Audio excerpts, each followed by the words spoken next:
LORENZ, who is a suicidal, demon-possessed psychopath, as that pattern of conduct is shared by demons who are maniacal in their tactics that are outdated because they're going to prison behind this. Every gang-stalking kidnapper, as they are exposed to conduct where you are not coincidentally engaging in what is presence, first of all, over and over again over the same person in this environment, which is regarding what is not caused by normal light, and also it's also not normal for you to be engaged in flying over my head at 7:30 where the sun is rising supposedly.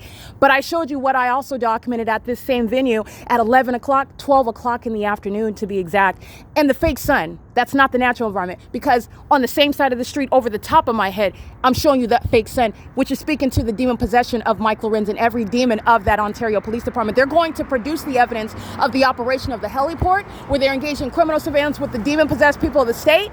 That entity that's stalking me by helicopter is monitoring my vagina. That's also why Mike LORENZ is going to be subject to a federal prosecution for domestic terrorism and facilitating terrorism. This is gang violence, and it's also gang violence centered around my genitalia in the bathroom, where demons are engaging what is stalking with absurd iterations of impossible light activity while they're stalking with the government that just flew over the top of my head, putting the people of the state, like the demons at Ovid Family Community Library, in federal prison.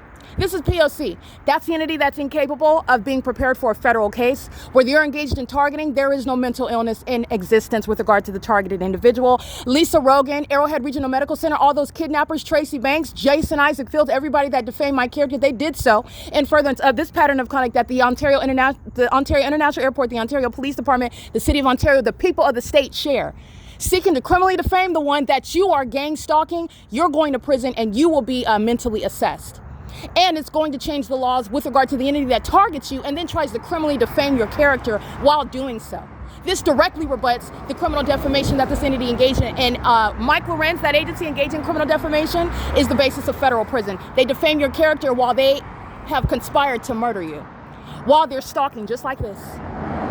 All right, that's P.O.C. There are no coincidences amongst that impossible light activity. Here's my shadow down here. Here's my shadow up here. All right, that's vacillating impossible light. It has nothing to do with their headlights. Just like under the fake sun at 7:35, when they're driving an engineer light, the fake sun's on the driver's side of their vehicle. Engineer light is luminescing the passenger side of their vehicle, and engineer light's running across this curb while they're engaged in what is stalking with light, which is mentally ill behavior by demons that are monitoring you in furtherance of murdering you with a gang stalking agency. That's P.O.C. Understand what the entity is doing, triggering American citizens. This is not me being triggered. This is me prosecuting with facts that I own.